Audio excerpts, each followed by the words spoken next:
So you want to grow a garden, but there are so many options that you're facing right now.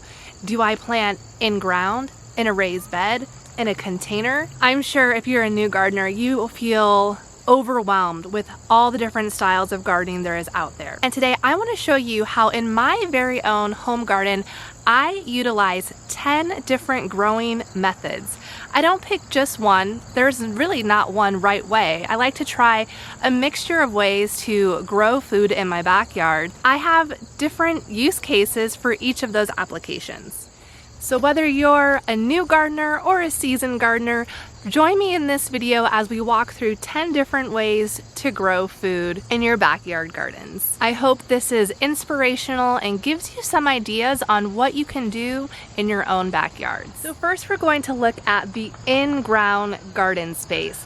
Now I have a sandy loam soil, so I like to actually grow a lot of crops in the ground directly. The ones I prefer to grow in ground the most are the ones that really take up a lot of nutrients. So for example, I have this patch of corn behind me. Corn, it needs quite a bit to grow. Do you see how tall it is? The soil in my ground is going to be the most fertile that I have on my property. And so growing in ground for corn, potatoes, tomatoes, anything that takes up a lot of space and needs a lot of nutrition, squash, pumpkins, those are another good examples of crops that should be grown in direct ground if you can.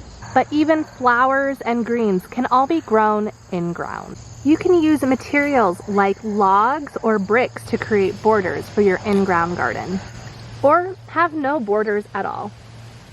If you're really looking to just get started, to get your hands in the soil and to grow some food, the in-ground garden is probably going to be the easiest solution for you.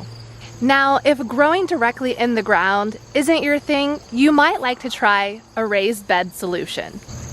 Raised garden beds are a structure that has your garden soil about 6 to 12 inches up off the ground. This raised bed I have here is made out of treated lumber. There is some debate whether treated lumber is safe or not, but I have come to the conclusion of treated lumber is safe to use for your raised food garden. With treated lumber raised bed, the wood is going to last several years longer than if it was untreated wood. This raised bed here has been in this garden space for, I would estimate, about 10 years, and it's still holding up really well. We've lived on this property for 7 years, and the people before us had these raised beds, and I know they gardened for several years, and it's still holding up good. It's nice and strong.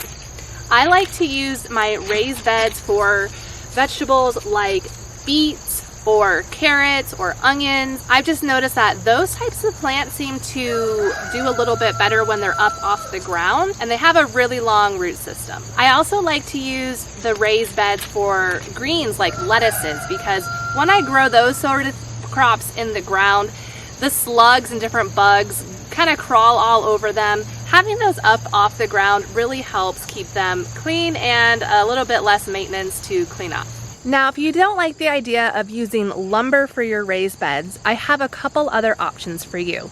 This next one is making a raised bed out of cinder blocks. In this raised bed with cinder blocks, I am growing celery this year, and you can actually grow plants inside your border here, just like that.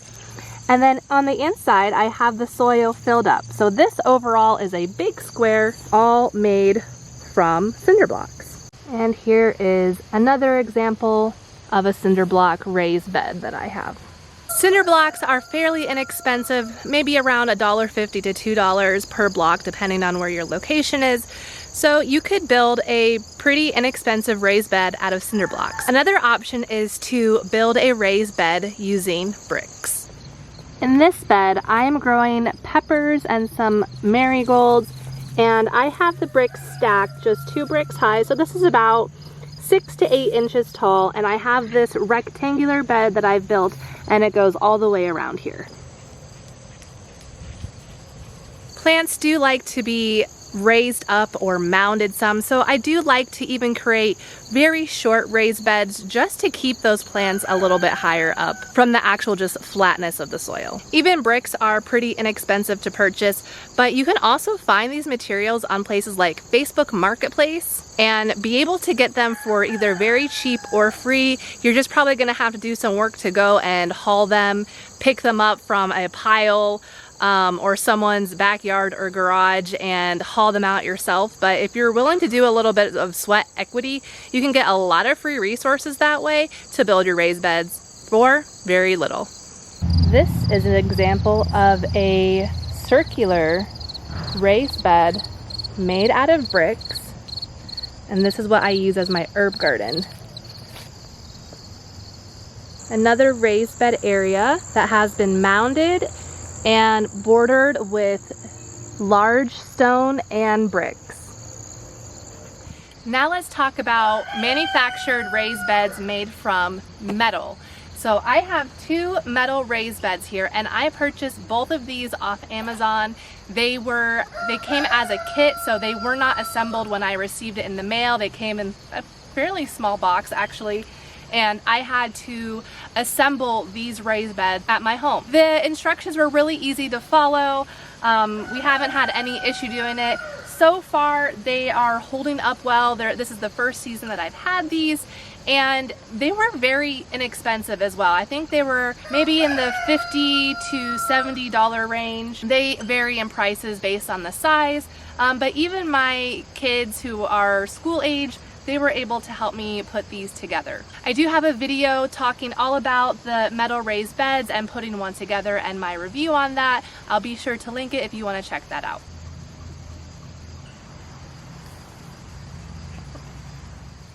Another raised bed option I want to share with you is having a raised bed with a cover that you can use for season extension. Let me explain. So this is a raised bed that I keep here by my house, and I grow a lot of leafy greens in this for the purpose of easily to pick and grab as I'm preparing dinner or lunch. I don't have to walk far out to my garden. I can get it right by my house. And we have a cover over top of this that in the wintertime we can cover with plastic, and that will keep those greens living longer through the cold season. So right now I have the cover pulled back because I was working on transplanting some things in here, but let me show you what it looks like with the cover on top.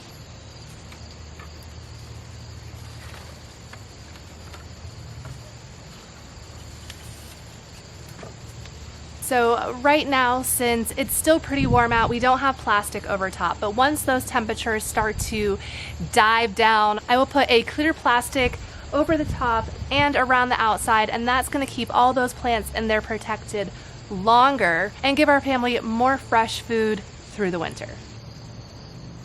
One of my most favorite ways of growing food is vertically. You can grow a ton of food in small spaces if you learn how to grow up instead of out. Behind me is a trellis that is made out of cattle panel, and growing on it are green beans. The really nice thing about growing green beans on a trellis like that is that I can just reach up above rather than having to bend over to pick and pull my beans. It also creates a super dreamy oasis from the sun. And there are so many really cool, interesting varieties of plants that you can grow vertically. So these are long beans. They're like a green bean, but they're super long. Does anyone else feel like they're in a fairy tale? Even squash likes to grow vertically. This here is a birdhouse gourd that is growing on one of my other arch trellises, and it's just hanging out, completely unsupported. It is so strong. So if you're really strapped for space, try growing vertically. Get yourself 2 raised beds, throw an arch over it, and then grow up and out, and you will have so much more food. I've even seen where people have grown tomatoes on trellises like this. I have grown peas, beans, squash, flowers, anything that vines and climbs, you can grow vertically.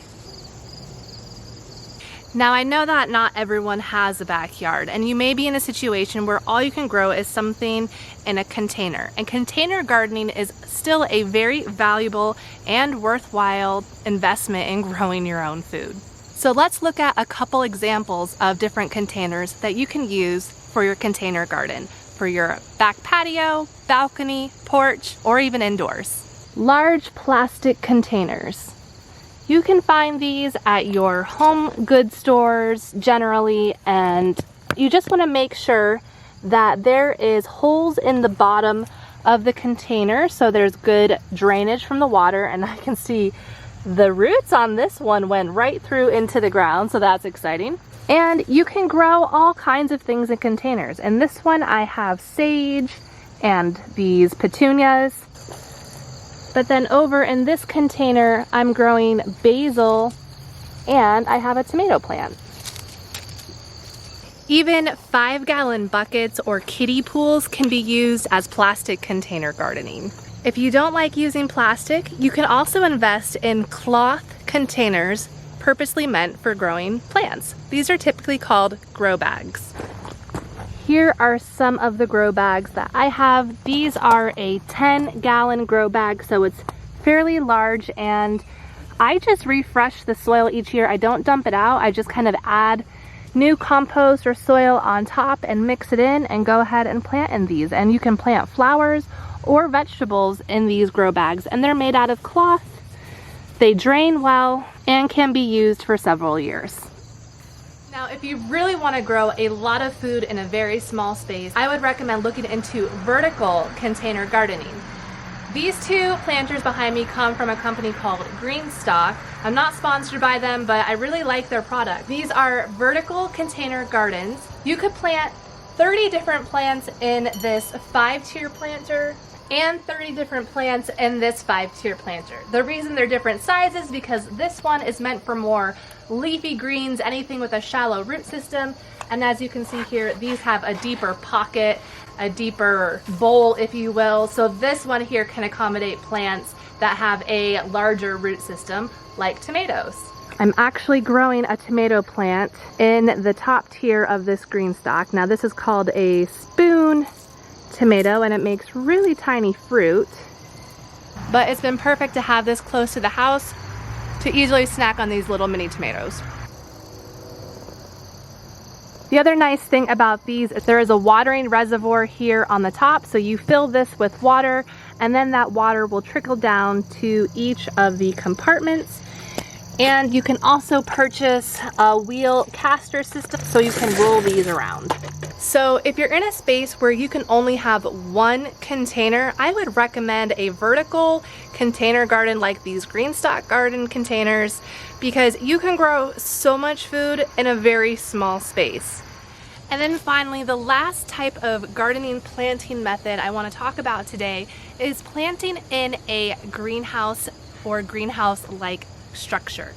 Behind me is my in-ground garden greenhouse. So in the summer months, I have grown peppers and tomatoes in this structure. And then now as we're moving into the fall and winter, I'm putting plants in there like broccoli and cabbage, cauliflower, Swiss chard, lettuce, kale.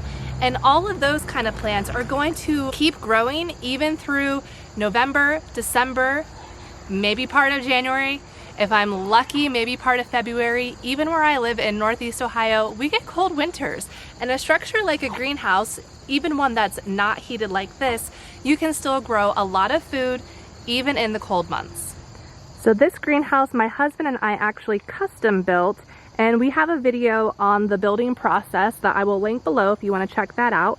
But the top is made with polycarbonate plastic and the bottom is sheet aluminum. And then we have some windows that we put in here and a door. I keep it propped open. And here are those cinder blocks again, utilizing those as a border.